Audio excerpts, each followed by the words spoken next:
tem um cofre muito reforçado, né? Fatura muito dinheiro anualmente, tem as contas absolutamente sob controle, sem dúvida. Então, essas vendas todas e essa que foi citada é mais uma prova de que sabem fazer contas lá. Então, aqueles jogos, ele foi bem, acho que ele teve uma atuação segura e aí chamou a atenção. É uma negociação, é uma exceção mesmo. Um jogador de 28 anos, hoje, dificilmente sai para a Europa e ainda mais com esses valores para um zagueiro. Gente, trazendo um vídeo bem legal aqui para a gente reagir, né? A mídia paulista toda impressionada, né, com o poder que o Flamengo tem ultimamente de vender os seus zagueiros muito bem.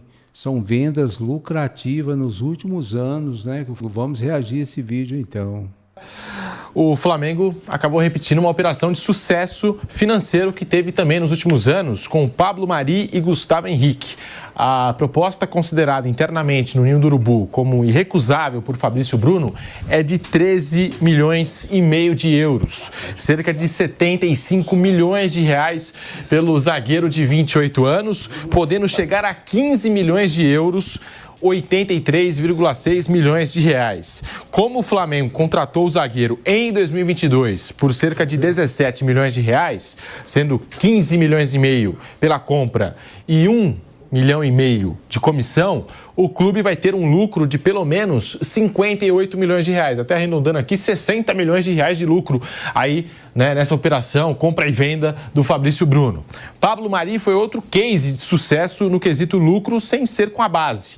Em 2019, o Flamengo contratou o zagueiro espanhol quando ele estava no Deportivo La Coruña, mas emprestado pelo Manchester City e pagou 1,5 milhão de euros, cerca de 7,7 milhões de reais, incluindo comissão.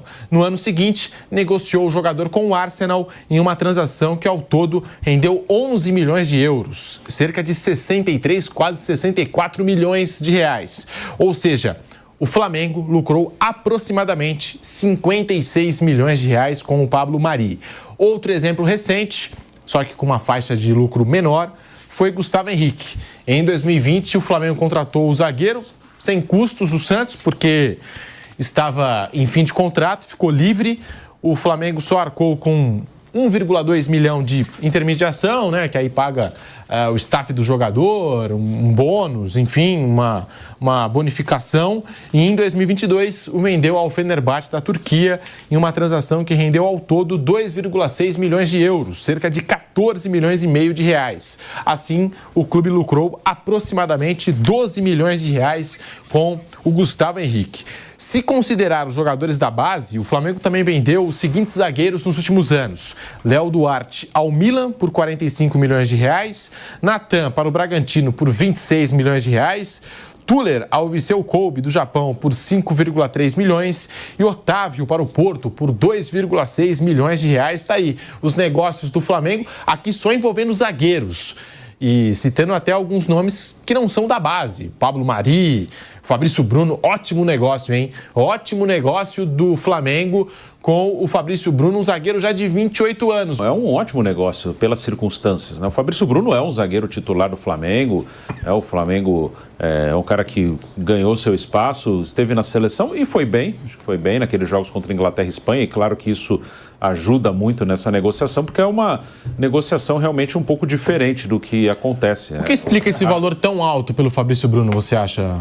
Eu acho que assim, jogar na seleção principal, jogou bem, e é um time que não precisa de dinheiro, que é o Flamengo. Acho que se fosse em outro clube, você levaria talvez por metade disso um zagueiro. Então, o West Ham quis o jogador, deve ter gostado dele, principalmente nos amistosos, ele pode ter observado alguma coisa depois, mas foi no amistoso lá contra a Inglaterra e Espanha que chamou a atenção, né? Senão, se ele não tivesse participado daqueles jogos, o West Ham não teria interesse em contratá-lo, né? Então, aqueles jogos, ele foi bem, acho que ele teve uma atuação segura, e aí chamou a atenção. É uma negociação, é uma exceção mesmo. Um jogador de 28 anos, hoje, dificilmente sai para a Europa, e ainda mais com esses valores para um zagueiro.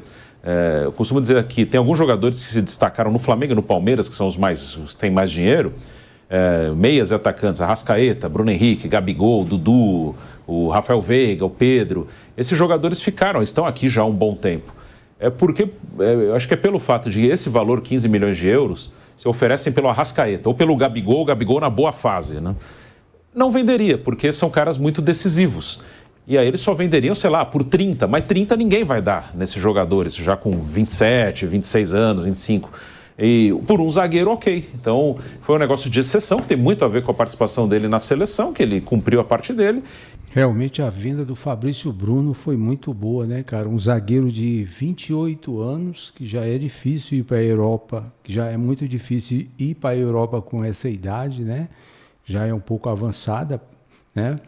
Mas os amistosos da seleção fez muito bem para ele, principalmente aquele jogo da Inglaterra, que ele jogou muito bem, passou uma boa impressão para os ingleses. E eu acho que isso foi o motivo deles ter contratado ele.